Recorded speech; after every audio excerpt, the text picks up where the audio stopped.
Yesu nashimwe cyane, ndabashuje mwese amahoro y'Imana abane namwe. Ndabazaniye ibintu bitatu byabafasha kubyara ku rugero. N'ibintu bitatu niwabikurikiza uzaba uri umunyamahirwe akomeye. Mbere yuko ndi bubibabwire, reka ndabasomere ijambo ry'Imana. Dusome mu izina rya Yesu. Tasoma ijambo riri muri Yohana igice 15 ku murongo wa 7. Yohana igice 15 ku murongo wa 7. Tumaze dusenga Imana. Data nyakubahwa Kristo, ndagushimiye mwami, urera urisumba byose, nta yindi Mana iri hatariho mwami Yesu. Mana, urazi abantu bawe, urabasobanukiwe uwera. Nyemera mwami Yesu, umwuka wera mwami aba ari wavuga kugira ngo nge simvuge. Ano magambo agende afite imbaraga mu mitima y'abantu kugira ngo agende arokora ubwoko bwawe. Ni mwiza ry'umwami wacu Yesu Kristo. Amen. Reka dusome mu izina rya Yesu. Subiremwo. Yohana igice 15 ku murongo wa 7 havuga ngo: nimwaguma muri jewe, amajambo yanje akaguma muri mwebwe, musabe ico mugomba cose kizobabera kuno. Nimwaguma muri jewe, amajambo yanje akaguma muri mwebwe, musabe ico mugomba cose kizobabera kuno. Iri ni ijambo ry'Imana. Uyu ni Yesu Kristo arimwo aravuga no magambo ngo nimwaguma muri we, ijambo rye rikaguma muri mwebwe, nimurite ngo musabe ico mushaka cose kizabera kuno. Yesu nashimwe cyane. Reka rero ndabwire bya bintu bitatu ubikurikije byagufasha kubyara ku rugero. Ariko ubikurikije, icambere ni ugukiranuka, gukiranukira Imana, Imana ikakwishimira, ukaba wicaye uzwi n'Imana ku buryo Imana ikubona ikanezerwa. Kiranukira Imana, kuko nta kintu na kimwe kinanira Imana. Kiranukira Imana. Ikigira kabiri, kwizera. Ukwizera kurarema. Mwibuke ino jambo ngo musabe ico mushaka cose, musabe ico mugomba cose kizabera kuno. Kwizera. Iyo umuntu atizera aba afite ikibazo. Iyo umuntu atizera ibyo akeneye ntago abibona. Kubera iki? Kubera atizera. Iyo Mana ukwiye kuyizera 100% ko ishoboye byose. Nibyo ngibyo irabishoboye. Ibyo mwene data ibyo irabishoboye. Ikigira gatatu, gusenga. Mwene data, ijambo ryatubwiye ngo iki, ngo nimwaguma muri jewe, ijambo ryanjye rikaguma muri mwebwe, musabe ico mushaka cose kizabera kuno. Mbere yuko usenga manza wirebe. Niwasanga hari ibyaha uzi bikurimwo, manza wihane. Kuko niwasenga ufite ibyo byaha byawe, ntaga amasengesho yawe Imana izayumva. Ariko niwasenga ukiranutse, kandi unizeye amasengesho yawe Imana izayumva. Mwene data, uri n'uburenganzira bwo gusaba Imana yo mu ijuru ico ukeneye cyose, kandi kikakubera nk'uko ijambo rivuze. Bino bintu byo kuja muri family planning, Imana irafite abantu benshi buzuye muri family planning.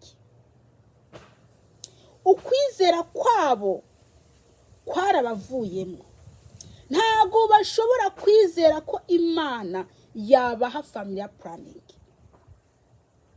Ahubwo ibyo ari mu barakora bimwe baricira inzira, nta kwizera bafite. Ufite uburenganzira bwo kubwira Imana ati Imana ndasaba abana 3. Ibyo bintu ukabikora uzi ko ufite communication n'Imana, ukabisaba Imana. Imana yo mu ijuru yabiguhereza, irabishoboye. Mwene data, mwebwe mwizera ibyashizweho n'abana b'abantu. Kubera iki utizera Imana yo mu ijuru ko ishoboye byose? Iriya Mana irema umwana ikamuremera mu nda yawe,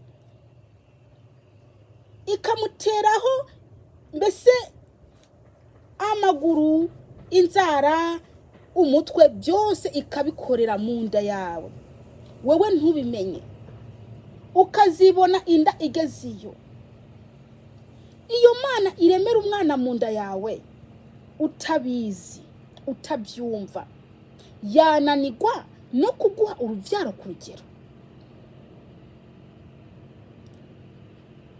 Yesu nadufasha.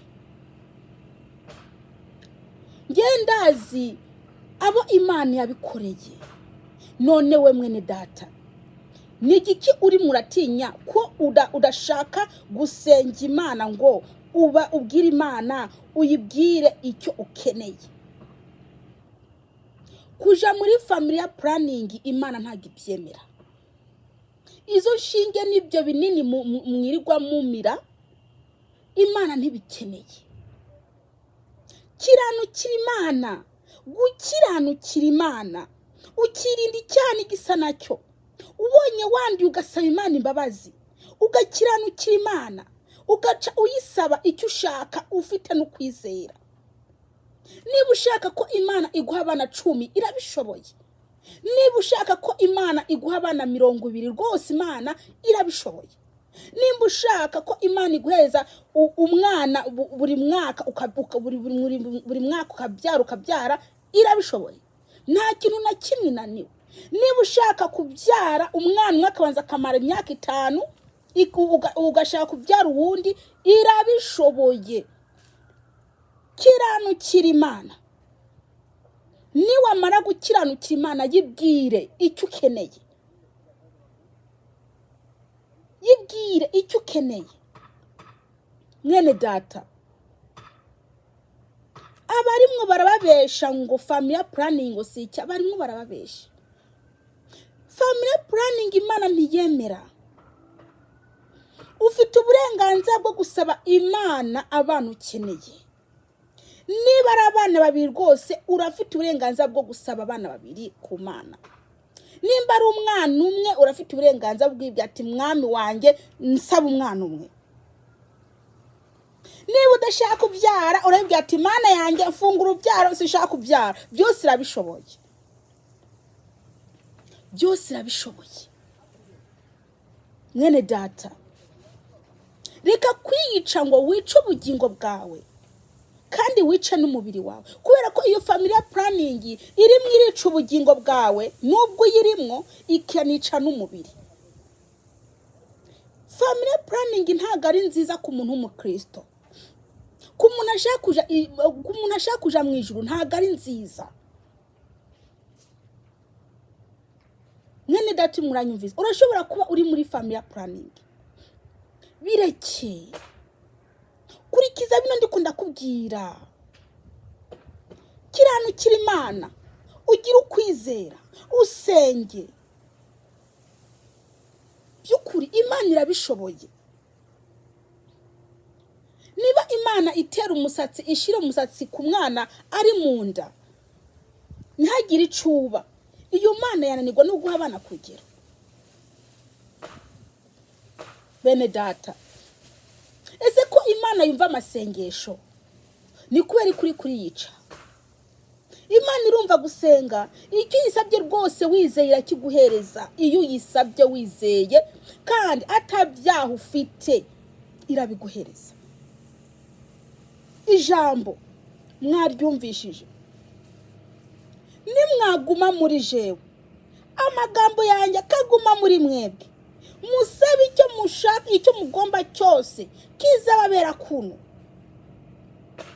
None ino jambo wumva ritariko rirakubwira wowe uri muranyumviriza? Mukiranukira Imana, hanyuma musenge, musabe Imana ibyo mushaka. Imana irabifite. Imana nitanga abana. Nta muntu arema, umugabo we ntarema, nawe wa mugore we nturema, umugabo we ntarema rwose. Imana yo mu ijuru niyo irema. Yibwire ikiri ku mutima wawe, yibwire, yiganirize, irumva. Genda wiherere, iherere, umanze wature ibyo byaha byawe, wature, hanyuma ugira iki, ukiranukira Imana, hanyuma yibwire ikiri ku mutima wawe. Yesu Kristo arashoboye byose.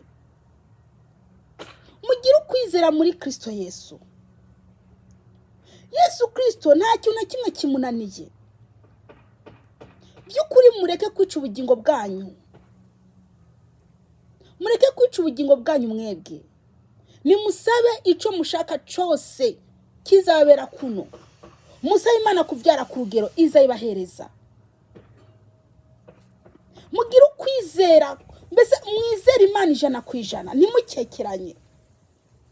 Mugume muyisaba, muyisenge, mubwire Imana ibyo mukeneye. Mwizere, kuko ni mwizera, mukabandanya mwizera, Imana yo mu ijuru izabibakorera. Irashoboye byose. Imana ibagiye neza. Tugiye gusenga Imana. Data mwiza, uwera wabera, ndagushimiye kubw'imesaje. Mana, ndakunyuze uyikurikire kugira ngo Mwami igende ifashe imitima ya benshi. Mwiza rya Yesu Kristo. Amen.